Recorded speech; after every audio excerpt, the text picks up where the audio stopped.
Hello, hello, hello. Welcome to the episode 5 review of our Rings of Power review series. Baba, what part of the second age are you in? Are you in Lindor? Are you in Valinor? What is this ray of I am light in coming? Chakala, So it's left left of from Lindor. left from Valinor. नहीं लेकिन But first thoughts on the episode, guys. कैसे लगा? man, Uh, I felt like this was an episode that was like the sort of the culmination of one even more exciting thing that's going to happen soon. Like it felt like Correct. everything was, like coming they're to a all, head. yeah, This was the it's calm like before the storm. calm before the storm is exactly what I was thinking of. Because you spent like many episodes now, they've been talking about it, they've been prophesizing, they've been foreshadowing, and now all the sort of parts are like all the Coming working together. parts have started moving. Mm. I got this overwhelming sense that this was very like a hat tip to the Battle of Helm's Deep from the Lord of the Rings trilogy, where if you see this episode, I felt a lot of similarities because you see a bunch of people who are stuck in the watchtower, small amount of people surrounded by a large army full of orcs, right? They can attack anytime, right? One sec, are Monumental you ship. talking about the Battle of Longevala? Or for those of you who've not watched Lord of the Rings and prefer border references, that was border reference. Where Baba's basically trying to say that Sunny Deol is at the watchtower and Jackie Shroff is Galadriel, who's on her way, and they're going to thumbs up. Yeah. So Sunny That's a Deol is short around recap. it. And around it. Uh, Around it. No, but like it's really cool because then you finally see Numenorian ships are on their way. On the other side, you have the Harfoots and are not Gandalf slash Meteor Man slash Stranger slash he could be anybody. Guys, I have a Who are theory. also on their way. Oh So you wow. have magic and you have like infantry and cavalry and ships. So Guys, and elves. guys, I have a new theory. What is the Of new course you theory? do. I don't think Meteor Man is Gandalf. Oh, Oh wow! Finally, Baba, it took you 5 episodes to agree with what we've been saying from the beginning. wait, who do you think it is? I think it is the Sow from Sauron. The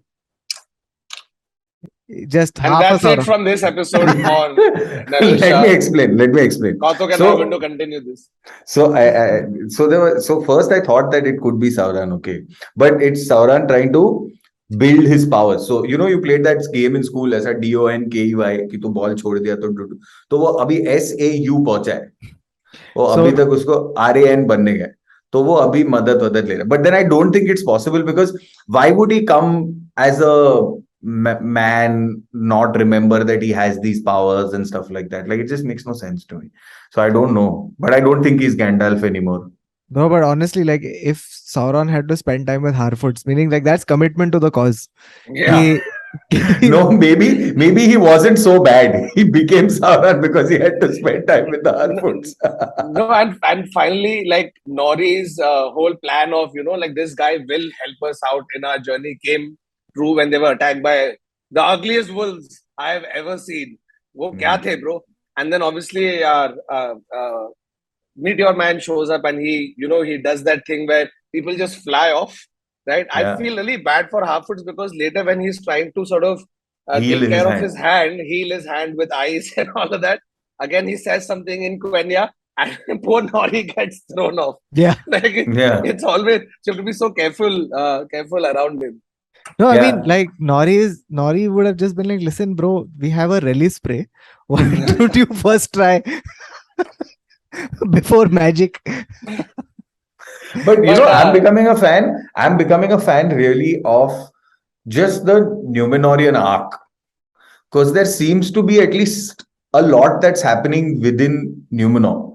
There's it looks like this season will be or at least this age or this plot is about the destruction of Numenor, and you're on that downslide of Numenor, and you're literally seeing the beginning of the end. And I'm genuinely enjoying it because there are people who are actually putting up a fight to try and make this not happen, right? Like they're saving it. We know what happens to Numenor, but the characters at this point obviously don't. Actually, I felt the opposite. I felt like you are seeing the downfall of Numenor, but you're also seeing why. And the why is the classic of any, like the classical tale of any civilization declining, which is a struggle for power, a greed taking over the population, and how politicians are using different events to maneuver themselves into the best position. And So, classic example, Farazone. Like we yeah, already know that Yeah. he's the one who is going to eventually lead to the downfall of Numenor. We also find out he's Muriel's cousin in this episode, Episode. and also that his son Kemen. wanted to Kemen, that's his name, yeah, wanted to sort of foil the plan and get it all blamed on Galadriel and Queen Muriel, so that they lose the support. So you're seeing these tiny small breadcrumbs of how it happened. You saw his speech in the previous uh, Yeah. episode. You're seeing them actually actioning, in a way, treason, right, going against the queen, and how they will eventually then succumb to Sauron's temptation, which is what we all know. But like, you're seeing how and why it's happening now. Yeah, but so I'm just a big fan of the Numenorian narrative, and greed, politics, etc. has always been there in Tolkien's work, right? Like it's always one of the subplot. I mean, it's always the baseline on which anything exists. I mean, my precious is probably the biggest example of that. But yeah, I mean, so I'm a big fan of that. Let's also talk about just the conversation between Elrond and Gilgalad, right? Where we've now looked at the tree. What's the Cimmeral. the Cimmeral tree? I can never say it, dude. The Cimmeral tree, and it's losing its power, and therefore the elves are also losing their power. Where are we on that? Do we think that there is any कुछ राज है छुपा हुआ Mithril के अलावा? No, Raz, though, I don't know, but I did really like, genuinely, I found it so compelling, the conflict that exists, that is presented to Elrond, where there is friendship on one side and duty to his race on the other side. Like the downfall of his entire race hinges on this one particular oath. Correct. And that's those are the kind of conflicts that people, I mean, you don't face it on that degree, your entire race is dependent, but these things that come in conflict, like your friendships versus your duty, right? And how he goes about dealing with it, and the way that it's affecting him, and how he talks to Durin about it. And that's such a relatable thing, because all of us at some point of time have had to keep a friend's secret, Yeah. right? And it's almost at the tip of your tongue, like, Yeah. should I say it? But like the thing that Elrond, the decision that he's facing is much bigger. So much It's bigger. end of a race, one promise. What Correct. for us Which is which is why even when he has that conversation with Durin, and then they start to sort of, well, I think that Durin, that introduction only is too funny, saying, I just liked the table, so I made up a story. that's been the highlight of the series, right? Throughout, every time you see Durin come up on screen, whether it's his interactions with his people, whether it's his interaction with Elrond, and now with Gilgalad, there's always that continuous humor that's going through, which really sets the balance well, because on one end you're saying, oh, XYZ person is getting killed, this is getting blown up, and then you need that fun time in the middle, and you are guaranteed that scene's going to happen when Durin's on the screen. Yeah, no, and what a great way to get a table. Yeah. Yeah, but like apart from that table scene, right? Which is an amazing way to get a table, but Yeah. B, the happiness that Durin feels when Elrond eventually comes out with the secret, right? And he says that, listen, the fate of the elvish people is now in your hands. Your hand. And Durin is He like, gets so "My-" happy. And he's like, whose hands? And he's like, whose hands? He's like, your hand. No, say it again. What? Whose hand? classic. Yeah. No, what I also liked about that is, I think, even though it was talking heavy, I think it was fairly emotional. Like it was, you Yeah. could see his conflict, and it really worked for me. Dude, I would love to see just a buddy comedy film of Elrond and Durin, where they just go on a road trip or something. It'll be fun.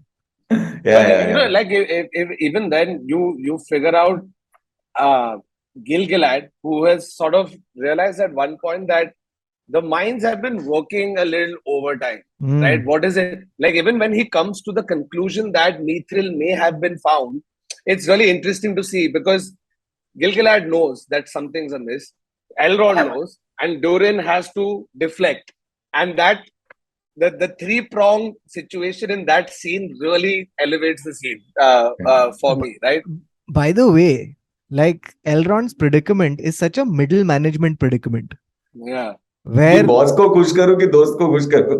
not just that कि boss पूरा plan जानता है मेरे को बस छोटा part बताया है okay and then you find out कि oh this is what the actual project is about right so correct. he finds that out later and it's that's where the whole thing arises from. Also I feel like Durin is also pretty happy with this outcome that the elves want Mithril because Hmm. here's my theory about it is because he wants to dig it too. He wants to excavate and find the thing. However, his father has been avoiding it. Right? Has been telling him it's too Correct. dangerous. But now, if there is something bigger at stake, then Yeah, he'll be able to convince his father. So I think it's a win-win for the dwarves as well as the elves, which is why correct. Durin is so happy. Ki, "ठीक है, चल, यही बहाने, let's talk to my dad." So Correct. I think that's an interesting thing. Yeah, But we didn't complete Numenor. Sorry to jump back to that. yeah, Yeah, no, we We just should. jumped ahead because like Numenor at this point is the center of four different story arcs in a way that are happening, right? yeah. Some of which you already know the conclusion of. You have the faithful going. You have Isildur's arc. You have Halbrand, right? Who finally has been convinced by Galadriel. I felt most happiest for Galadriel in this episode because she's been wanting two things since the end of the first episode. One is to get Numenorians to align with her and then go to Middle Earth, and for Halbrand to be by her side, right? Hmm. Because he's always been that very arrogant, reluctant king. I don't want to be a part of it. I know how my people were when we sided with Morgoth, and I can't go back there. Falana Timka. To be like, you know what? I guess I'm going now Yeah, because I think Galadriel has almost either bullied him or annoyed him into submission. yeah. You know what this is, na? This is when you take a sabbatical, but you still keep getting emails saying, "Hey, can you please? Hey, we would like you to." Just one But quick question. I know it's your break day, but can you just please come and control this meeting only? Now, can Yeah. you take Correct. over for the next 3 months? No, अच्छा but I'm ठीक है आ glad रहा हूँ that चल. that they're both back. Talking about Galadriel, again, some of the best, amazingly short sequences in the show have featured Galadriel in it, right? Like that entire action sequence when she's teaching all the guys how it is going to be fighting with orcs and what you need to do. That I don't know how long it must have taken them to choreograph and do that sequence, but it was fantastic to just see. मेरे को मन किया कि मेरे घर पे तलवार वगैरह है, थोड़ा मैं भी करता. And you see a Practice. small glimpse of even Halbrand. You haven't seen him in war or in battle at this point, right? But you've seen that little sequence where he's in the passageway with the other guys he beat up, or the way in which he takes the sword in his hand. That you know that this guy is going to be a like a She hard warrior. she even says that, right? Like on the way out, saying that I've not seen somebody of what you call yourself who could wield a sword like that.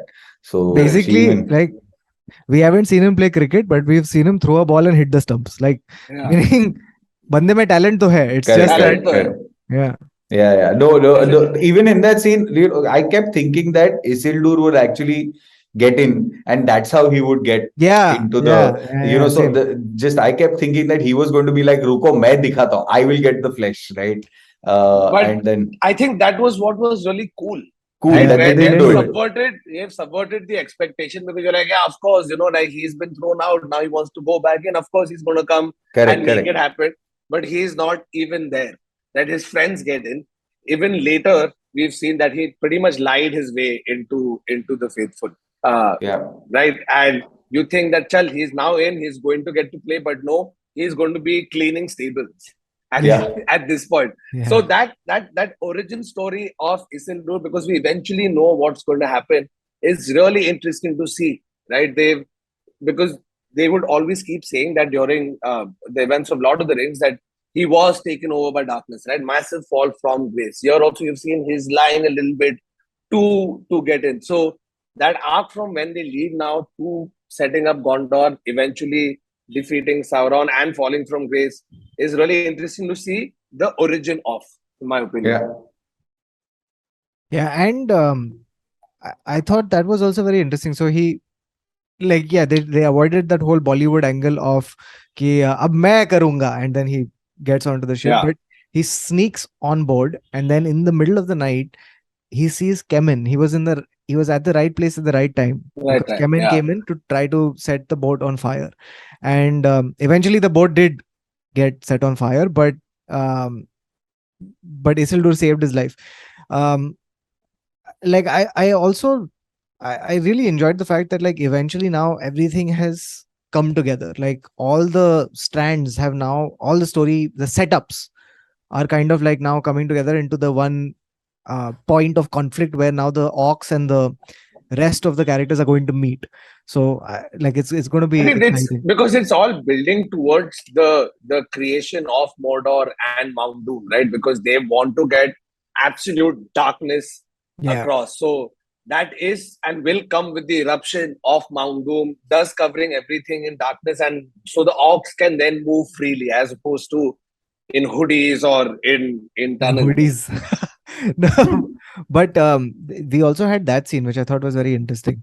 The scene where you see Adar talking about the sun, Hmm. Yeah, right? And in that scene, it's very interesting how they've sort of like played that out, because you see a little glimpse of his past, yeah, where you see him, like, in that sort of like that divided self, where yes, he is Adar, commander of the orcs, but there is yeah. also one part of him which is thousands and thousands of years old, which was elvish, which lived like an elf in the elvish lands, who liked Correct. the warmth of the sun, who Of the enjoyed it, sun. Yeah, yeah, right? yeah. And he's standing there just appreciating it, just taking it in, and then he talks about how this is the It's going to this is be the covered. last, yeah, this is Yeah, the last time he's going to see it, correct. which was very, like, sort of well done. Like, it You know, the even that scene where the Southlanders, some of the men who are the guy who after Bronwyn's Yeah, speech, the guy who uh, uh, was with Theo in Waldreg. the last episode, who is Waldreg, World right. Huh. who is a full follower of Sauron, manages to get a few people out and swears fealty to Adar, right? And Under says the that pretense that you're You know, Sauron, right? Waldreg. he says, Waldreg is the guy who, if Sauron was a streamer, he would send super chats. Like, yeah, yeah. he's that guy. He's like, No, sir, and amazing, good one. he would send it to the wrong channel also, because that's what he did now. He'd be like, Sauron is on Varun's channel, तो मैं वरुण के channel पे Sauron को भेजा. So he's like, तू But Sauron है what ना? Like was it's what was Ada's reaction? What did you make of that? Where he suddenly gets him to kill one of Theo's friends, right? Yeah. From the previous episode that we saw, because he says it's only blood that can bind. Do you think his reaction was a little off at being called Sauron? Like, do you think he doesn't like being called Sauron? Yeah. I mean, that is, you could interpret it that way. Huh, Baba, bol? No, my theory was that it's how dare you disrespect Sauron. It to me it wasn't a I don't like being called Sauron. It was that, bro, how dare you disrespect? Because if at all Adar is the right hand man of Sauron, then he's going to be fairly upset that someone, how dare you mistake me, a mere whatever commander of the orc and of elvish descent, I uh, don't know. For me, that reaction seemed like, too off, like, right? don't call me. Yeah, it didn't seem like, oh, I'm all in this of Lord Sauron. No, it's not that. I just felt that it was for him more like, An wait, insult. an insult, or maybe I'm bigger, I'm better, or I could do more. Something, one of those unresolved things with Sauron, which might be interesting to see how they handle later in the like in the later Oh, episodes, My interesting. So you're saying Adar is Gandalf? like power struggle. No, yeah, my read on the situation was that I think he had a little bit of contempt for humans, like for men, where Hmm. he's like, you guys are so fickle. Just until recently, a lot of you were against orcs. We don't want to side with evil. Little bit Hmm. we put pressure, and here you are. You've come nicely walking Yeah, all the way to us and being like, I swear fealty to Sauron, right? Like, I correct. don't trust your fickle nature, which is Hmm. why I'm going to make sure that whatever this is not like a just the wind blowing one way or the other. You have to do something drastic to prove your loyalty. And Correct. that's what I read it as. Like, oh, ab isko maar ke You know, in dikhate. my head, I'm in my head. I'm like, you converted like because the early elves before the Valar found the elves is when Morgoth also found a lot of the elves and converted them to orcs. I'm like, these humans were saying that we swear fealty, just convert them to orcs. So there, there's no worry about the human nature ever coming out Coming because over. humans can jump ship basis their convenience at any point, right? So why not just convert all of them into orcs? Survival instinct, working off of Yeah, survival By the instinct. That's way, all. so one big thread throughout this episode, right? And it's sort of like a very interesting sort of lesson into what evil looks like. And most of the time, evil is not absolutely black and white. It's not like so clear that everyone is malicious and terrible and evil for the sake of evil, like an orc. mm, Oftentimes, the worst decisions are made because of terrible circumstances. So correct. you're making bad decisions to prevent a worse fate. So, for example, the elves are sort of the way Gil-galad is going about extracting mithril, right? Mm, He's doing it purely out of the best intentions to save yeah, elves, same. Yeah, yeah, right? yeah, When he's pushed into a corner, worse and worse decisions start getting made. So the people in the watchtower, in a time of peace and abundance, they were like, nahi, nahi, hum log achhe hain. But the minute there was a little bit of pressure, right, yeah. they immediately defected. So it's Correct. that's the point is that like evil and cruelty Like is an outcome. isn't born, Yeah, isn't born. It's cultivated over the It's years. almost, yeah, it's almost a result of several bad decisions. Like it's not just a result of several bad decisions, but it is a a test of character. culmination each As time. in, if you're faced with a terrible choice, do you make Mm. worse choices because of that? So it's fully down to character and intention. So it's kind of interesting, which is why And that's men really are interesting. always. You brought it up because literally every single person is in a way facing that. Right? Gilgalad Yeah, is facing that. Pharazôn and Numenor is facing that. You could even take Waldreg for example, yeah, right? Who at that point wanted to survive more than try and fight because he knows the capability of the evil at hand. So even his decision to go there came yeah, out of circumstance, right? yeah, Like and and self-preservation. and self-preservation. Correct, correct, correct. And That's a really, really good point. which is what also makes Galadriel's decisions all the more noble, where and she and has brave, like almost that, like she has several opportunities to flee, including being put on a boat to Valinor. And Mm, every chance and choice she gets, she chooses to come back and fight, which is mm. what you want. That's the test of character, essentially. Correct, correct, correct. That's good. One thing I really found interesting, but we didn't get a chance to talk about was there were these group of people we've not seen before, right? Yeah. Those Yeah. like really scary sorcerer magic type, Yeah. the kinds who look like they would follow Sauron, right? Who've come to the crash site crash to site. figure what is happening. What's up? Maybe I don't know if it's a misdirect or if it is foreshadowing that this eventually becomes Sauron or whatever. But that was really interesting to see. I like that they've just left it there for us to ponder over for a whole week. Which, Please tell yeah, us. which they will solve this way. You think they are Gandalf?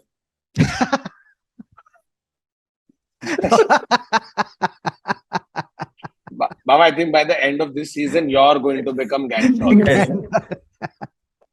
So yeah, anything else we missed out in discussing from No, episode I one? don't think so. I think that my entire Rings of Power season one is going to be, the subtitle is going to be The Search of Gandalf. No, but I think all in all, like fifth episode has put all the wheels into motion. We see all of it coming to a head in the last two. I think last three episodes that are there, especially the last two, I think is going to be a very heavy battle focused, where something Yeah, I like have a feeling it's going to be an epic huge. battle. It's going to be like, That's Oh, I have a feeling it's going to be a 42-minute battle. Like it's going to be like that. Like, by the way, we forgot one thing, which is one key development that's happened, which is that Theo has shown Arondir oh the yes, hilt yes. of the sword, yes, and yes, yes, yes. Arondir has kind of hinted at the fact that there's a key that Sauron or Morgoth's sword is there's a relic of that thing, and that has a key to the Southlands.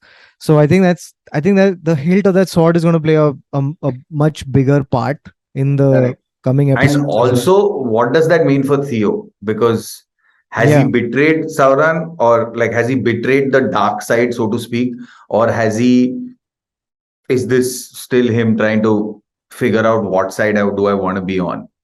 Also, there's going to be, this is my prediction for the next few episodes. I think for the humans, for the people, like the human people in the show, the conflict is also going to be that you're going to come up against your own friends Hmm. in battle, because literally it's been cleaved into half of them stayed behind, half of them defected to the dark side. So when the Correct. Correct. battle begins, you'll have to fight not just the orcs, which is easier to do because they are different, or like you don't know them, They but are the Yeah. enemy. yeah, Yeah, they are the enemy. Here these guys are your friends and family until recently, and Correct. that's going to be a tough one. correct. Okay, so lot of interesting things coming up in the next three episodes as we come towards the end of this first season. So, in case we've missed out on anything in this episode or any Easter eggs that you guys saw that we missed out on, let us know in the comments. And we'll see you guys again next week for episode 6 review of The Rings of Power. Episodes are out every Friday on Amazon Prime. So, check it out and come back and let's discuss. Until then, from three of us, it's bye bye. It was nice to have Halbrand on this call.